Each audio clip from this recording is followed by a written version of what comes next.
बोला ना भाई. अरे किती वेळ झाला मी तुला कॉल करतोय. कुठे आहेस? कुठे तू? कुठे म्हणजे? इथेच आहे घरी. का रे? का रे?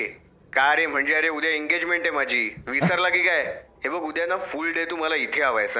बस क्या भाई, सवाल है क्या? हा आणि उद्या येताना जरा रीनाला पण घेऊन या. ऐक ना आम्या, मी त्या रस्त्याने नाही येणार आहे. अरे बाबा तिच्याकडे 2 बॅग्स आहेत, तिला नाही जमणार. तू घेऊन ये. ओके घेऊन ये. Bye bye bye. Hello Amya. Bye bye bye bye Amya. Bye.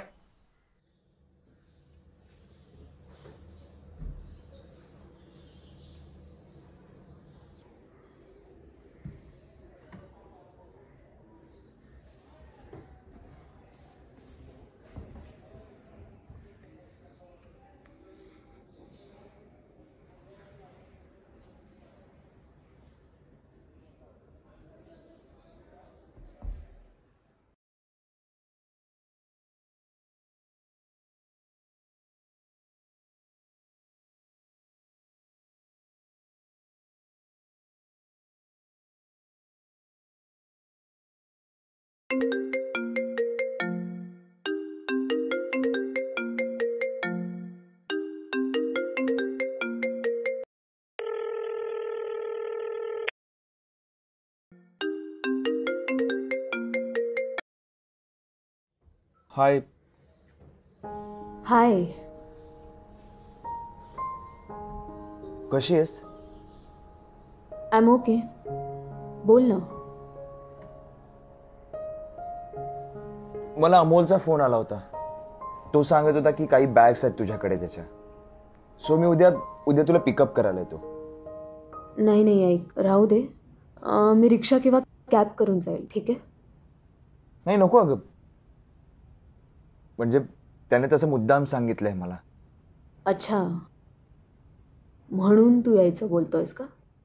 म्हणजे तुला वाटत नाही यावंसं, राईट?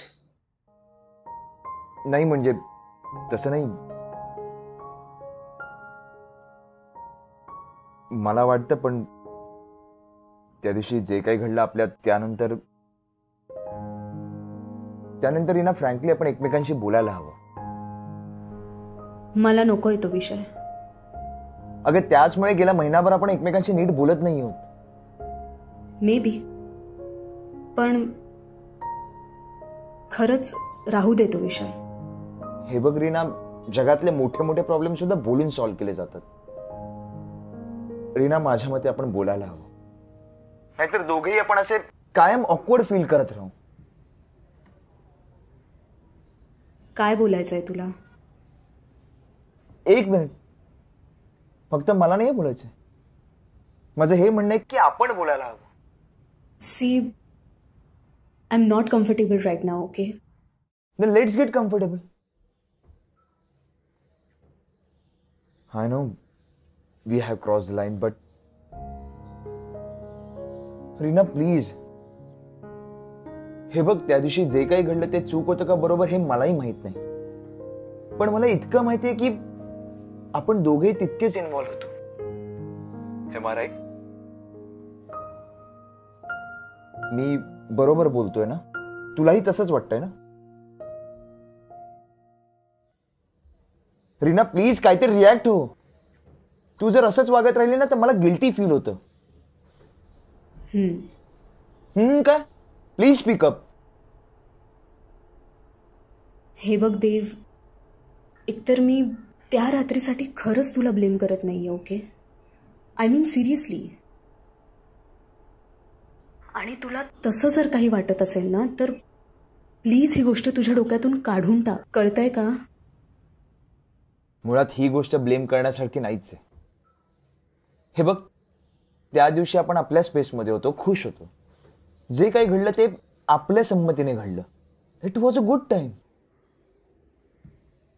पण तुला कळतंय का त्यानंतर आपण किती ऑकवर्ड फील करतो. एकमेकांशी बोलताना शब्द किती जपून वापरतोय. का होतंय असं? आपण रिलेशनशिप मध्ये असतो तर असं वागली असतीस का तू? एक minute, are you asking for a commitment? No, not at all.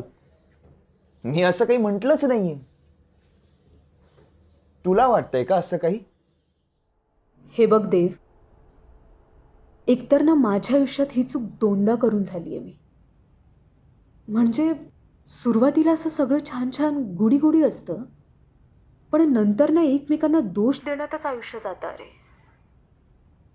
मग कंटाळून ब्रेकअप करा, मग त्या ब्रेकअपमधून बाहेर पडायला अजून वेळ घालवा. कशाला? मला ही ओव्हरऑल कन्सेप्टच पटेनाशी झाली आहे.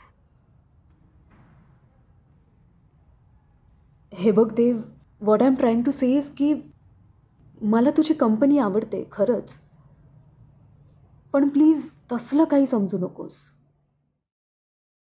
डोंट वरी अगं, मलाही असंच वाटतं.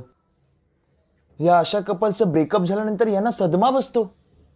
म्हणजे मुलं दारू पितात, सिगरेट ओढतात, देवदास बनतात, मुली रडरड करतात, स्वतःला दोष देतात. मग यांच्या मित्रमैत्रिणींना असं वाटतं की आपल्या मित्राचं किंवा मैत्रिणीचं आयुष्य स्पॉईल झालंय. मग ते दिवस रात्र समोरच्याला शिव्या शाप देतात. आणि या अशा कपल्सचं एका महिन्यात इन्स्टा किंवा FB ला नवीन अपडेट दिसतं, इन रिलेशनशिप विथ नवीन नावासहित. क्या बात है. Thank God. यार का हसतेस तू? तुला माहितीये, हसल्यावर तू अजून जास्त गोड दिसतेस. फालतू आणि टिपिकल लाईन होती हा ही. बाय द वे, आजपर्यंत किती मुलींना मारली असतो ही लाईन? काउंट केलंयस? मोजल्या नाहीत ग. पण खरं सांगू, हे वाक्य फक्त तुझ्यासाठी होते. हे बघ, हे जरा अति होतंय हा. म्हणजे नको ना पुन्हा पुन्हा तेच. अरे यार, तू अजूनही त्याच विषयावर आहेस. तुला खरंच ही गोष्ट नाही कळणार ते. आणि see, I am still not comfortable to talk to you. Come on यार रीना, आपल्याकडे ना मुलींचा हाच प्रॉब्लेम आहे. म्हणजे कोणी मेंटल सपोर्ट दिला तर तो गुड बॉय, आणि दोघांच्या संमतीने फिजिकल झालं तर तो प्ले बॉय. तर नशीब आपण सगळं नॉर्मल केलं. यात गिल्टी वाटण्यासारखं काय? जर BDSM किंवा 69 केलं असतं तर मग तुझं असं वागणं ठीक होतं. एक मिनिट, तुम्हा मुलांपेक्षा तरी बरं असतं हा आमच्या मुलींचं. म्हणजे आम्ही जर कधी सिगरेट ट्राय केली, दारू ट्राय केली, किंवा तुमच्यासारखं कधीतरी फ्लर्ट जरी करून बघितलं ना, तरी तुम्हाला वाटतं की इथे 100% चान्स आहे. आणि दोघांच्या संमतीने जरी झालं असेलही, पण त्या मुलीला काय वाटतं हे कधी जाणून घेण्याचा प्रयत्न करता का रे तुम्ही? आणि ते काय होतं, PD, आय मीन काय काय प्रकार काय हा? जाऊ दे. नाही सांग ना, आय वॉन्ट टू नो. अगं, BDSM म्हणजे ते हंटर, हँग. हां, ओके, इट्स ओके. मला नाही जाणून घ्यायचं, असू दे. हेच, याच अज्ञानामुळे जगात सगळा घोळ होतो. आता ह्यात कसलं आलं ज्ञान आणि अज्ञान?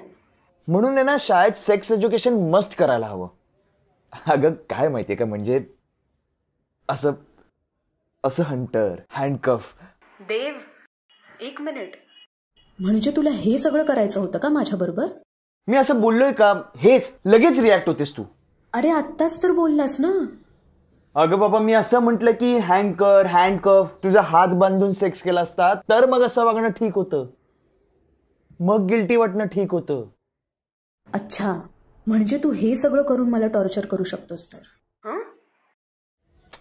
मी बोललोय का असं तुला? अगं, या अशा गोष्टी वाईल्ड सेक्स मध्ये केल्या जातात, ते पण समोरच्याला आवडत असतील तरच. तुला वाटत नाही तू जरा अति बोलतोयस? रीना, हे बघ, आपण समोरच्या बरोबर बिंदास बोलतोय याचा अर्थ आपण त्याच्यासोबत कम्फर्टेबल असतो. याचा अर्थ असा नाही होत की आपण त्याचा गैरफायदा घेतोय. हां, म्हणजे तू गैरफायदा वगैरे नाही घेतेस, पण तुला नक्की वाटतं? खरंच वाटतं ना तुला? हां, हे बघ, आय मीन तू मला आधी किस केलंस, मग आपण स्मूच केलं, मग त्यानंतर तू मला बेडरूममधून बाहेर हॉलमध्ये घेऊन आलास का? कारण तुला सोफ्यावर सेक्स करायला आवडतो म्हणून. खरं तर आधी मला खूप टेन्शन आलेलं. म्हणजे म्हणजे खूप वेगवेगळे विचार येत होते माझ्या मनात. लाईक घरात कुठे कॅमेरा वगैरे तर नसेल ना, हा पॉर्नोग्राफी वगैरे तर शूट नाही करणार ना, असे सॉर्ट ऑफ विचार. पण मी कम्फर्टेबल नाहीये हे तुला कळल्यावर तू लगेच तिथेच थांबलास. त्यानंतर उलट मीच तुझा हात पकडून तुला बेडकडे घेऊन गेले. त्यानंतर जे काही झालं ते सगळं माझ्या संमतीनेच तर झालं ना. बाय द वे, ती काय फॅन्टसी होती तुझी सोफ्यावरची? म्हणजे तिथे कसला असा वेगळा फील येतो तुला? देव, तू तर म्हणजे पुढची निघालीस ग. सेक्स बद्दल इतकं स्ट्रेट मी तुझ्याशी बोलू शकलो नाही. तू तर म्हणजे, आणि माझ्या डोक्यात सुद्धा नाही आलं ते छुपा कॅमेरा पॉर्नोग्राफी. आईच्या गावात. हे बघ, कसं असतं ना, एकतर मुली सहज असं स्वतःला कोणाच्याही ताब्यात देत नाहीत. म्हणजे जोपर्यंत समोरच्यावर विश्वास बसत नाही तोपर्यंत. And I trust you. म्हणजे म्हणूनच तर एवढं सगळं घडलं ना आपल्यात. थँक्स ना. तू म्हणजे कमाल आहेस. तू म्हणजे ना पास. हा, आता एकतर हे फ्लर्ट वगैरे करू नकोस आणि मुळात देवदासगिरी तर नकोच नको. ए अजिबातच नाही. हा, हे बघ, तुलाही माहिती आपण किती क्लिअर आहोत एकमेकांसोबत. ना मी कधी तुझ्यावर जबरदस्ती केली, नाही कधी करणार. बाय द वे, मला कधी वाटलं तर मी सांगेन हा तुला. आई शपथ. BDSM की 69? Shut up. अशी देईन ना एक फाइट. जितने हैं उतने में ही खुश रहो. अच्छा, मतलब उतना तो मिलेगा ना? हट, कमी नाही. कुछ नाही मिलेगा तुझे. आणि जेवढे झालंय ना, खरंच त्यातच खुश राहा. म्हणजे मी आता स्वतःशीच एकट्यातच. शिया, नाहीये का माझं वय? तू किती अति बोलतोयस यार. म्हणजे जरा तरी कंट्रोल ठेव स्वतःवर. माहितीये ना, अति तिथे माती होते ते. बरं ऐक ना देव, मला एक काम आठवलं. मी ते जरा करायला जाते आणि उद्या ये तू मला पिक करायला. ओके? फक्त एक काम करशील, वेळेवर येशील. हा, I will be waiting for you. जर तू वाटच बघत असशील तर आत्ताच येऊ. किती फिल्मी बोलायला लागलायस यार. जरा ना त्या रोमॅन्टिक फिल्म्स वगैरे बघणं कमी कर. आणि बी ग्रेड मूवीज तर अजिबातच बघू नकोस. बी ग्रेड? बी ग्रेड? तू द्या भेट, तुला दाखवतोच. थांब. ठीक आहे. चल बाय. बाय. बाय.